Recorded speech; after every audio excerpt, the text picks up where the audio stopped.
Well, hello. I'm wanting to quickly demonstrate how to use qBible. qBible.tk is the URL. So let's just go there. qBible is supposed to be a way of searching the Hebrew Bible, finding out lexical information, and really I wrote it so that we could do kind of lexical semantics and collocation type searches with it. So if you click on a word, as expected, you'll kind of see data associated with the word. You'll get a gloss, Septuagint lexeme, which is pretty useful. Not that reliable, I won't lie, so just be aware of that. But yeah, the usual gender, number, etc. Verbs, similarly, you're going to get, it's a cal perfect, you're going to get third masculine singular.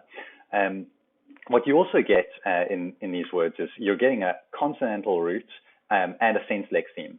So shamayim. You can see this is a problem with Hebrew characters representing them on the computer. Sometimes you're going to end up with weird representations like this. But the advantage to using a representation like this is that it's easier to store. So I'm sorry that it looks like this, but this is how life is. So maybe one day I'll fix it.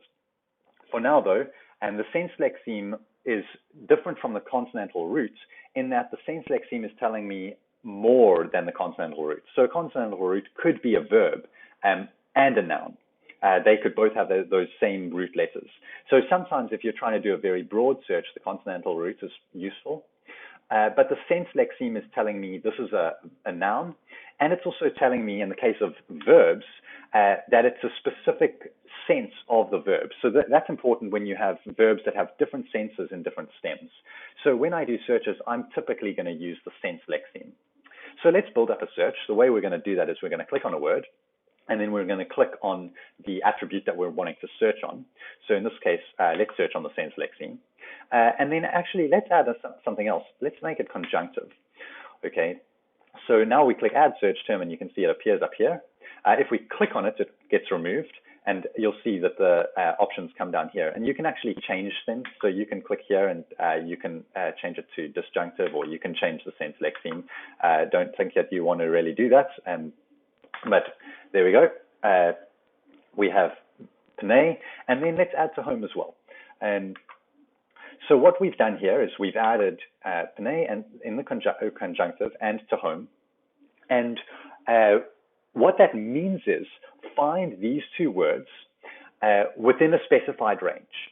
Now, if you're using some of the big Bible software packages, the way that you're going to specify a range is like, oh, within 3-5 words, something like that, or maybe within the same verse.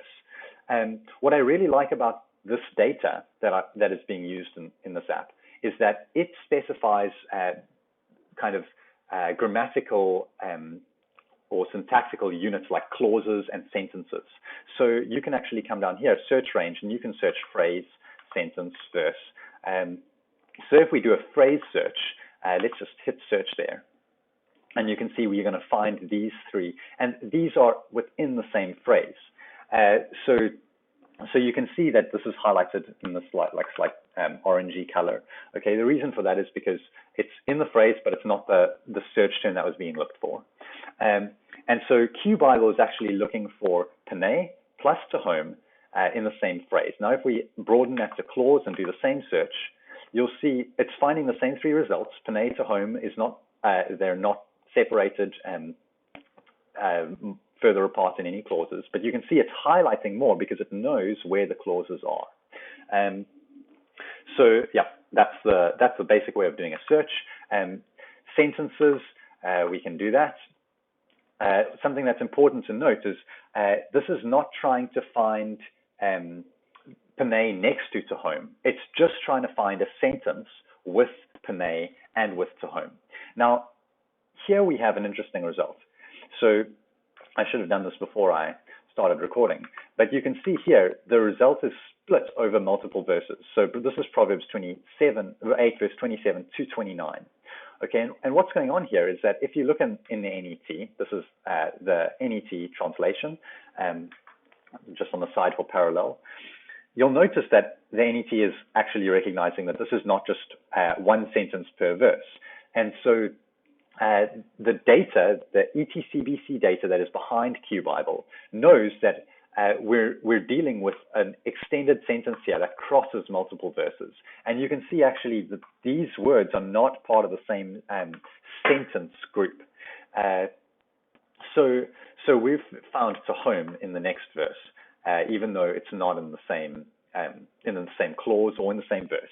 And all we had to do was hover over this little settings thing and tell it to search in the same sentence. So this is going to be really useful if you're looking for collocations. It's limiting the search range to specific categories, and that's just going to produce less false positives than searching within a particular range of words.